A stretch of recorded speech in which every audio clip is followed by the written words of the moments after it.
بسم الله الرحمن الرحیم. ډیره مننه ستاسو د ټول نه مخکې چې کم تاسو کوېسچن وکړو چې یاره الله پاک فضل دی چې وزیر اعلی صاحب هم د سوات دی، زموږ دوه منسټران هم د سوات نه یو، نو بالکل د خلکو ایکسپیکټیشن چې دی هغه ډیر زیات های دي. د هغوی دا مطلب دی چې یاره څنګه پخواني وزیر اعلیګانو لکه ان پي والو هغه ټوله ترقي چې وه هغه مردان ته ورکړې وه، بیا دراني صاحب و د هغې ټوله ترقي بنو ته تللې وه، خو نن هم کال ته کې لاړ شي هغه د خولې خبرې وي هغه شان ترقي نه وه.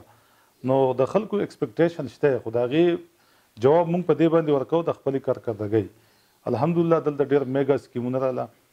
تاسو ته پته ده سوات موټروی یو لوی میګا سکیم و، د هغې نه بعد د هغې ایکسټینشن دی چې انشاءالله د اپریل کې د هغې به ګراوند بریکینګ سریمني کېږي. دا یو ډېر لوی سکیم دی او تاسو وکته نن څه کال چې کوم ټورسټ سوات ته راله، ملکنډ ډیویژن ته راله، په تاریخ کې دومره نه راغلي.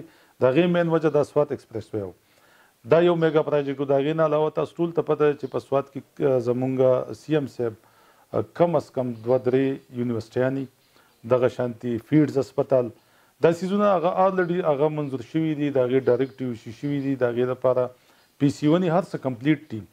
زمونږ فیډز هسپتال، زمونږ انجینیرینګ یونیورسټي، زمونږ اګریکلچر یونیورسټي، زمونږ ویمن یونیورسټي، تاسو ټول ته پته ده.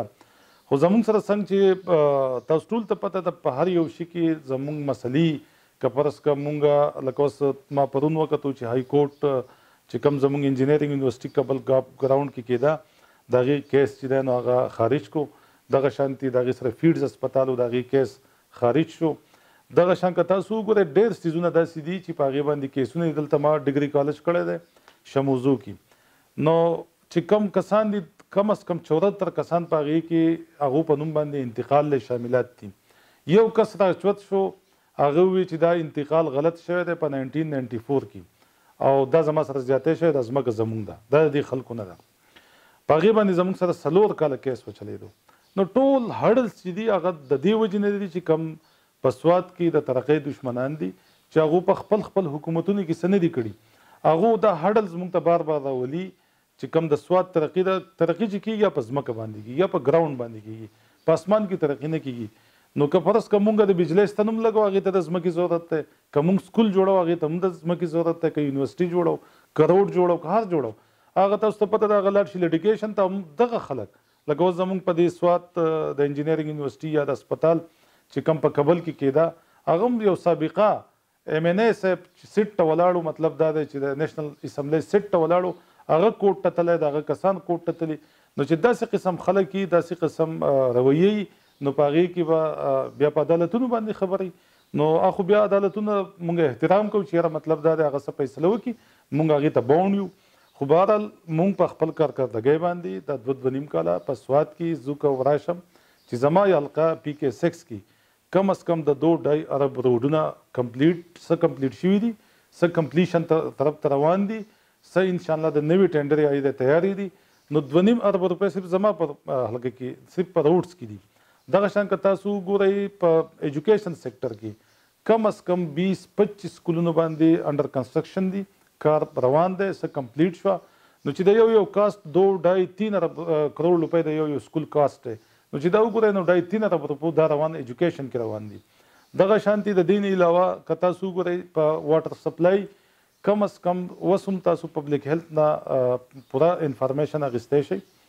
زما 14 ټیوبویلو باندې زما حلقه کې کار روان دی، څه کمپلیټ شوه، څه کمپلیشن طرف ته روان دي او مزید 15-16 ټیوبویلې نورې روان دي، داسې ورسره ګریویټي سکیمونه روان دي. نو کم از کم د 1.5 ارب روپو چې دی دا زمونږ زما حلقه کې صرف په واټر سپلای چې کوم خلکو ته د اوبو تکلیف دی په هغې کې کار روان دی. د دې نه علاوه سنیټیشن کې PCC ورکس چې کم کېږي، ګلیانې ولیانې چې پخته کېږي، نو کم از کم د 2.5 ارب روپو کار هغه تقریبا په دې 2.5 سال کې کمپلیټ شو او څه انشاءالله روان دی، نورې مزید ټینډر کېږي.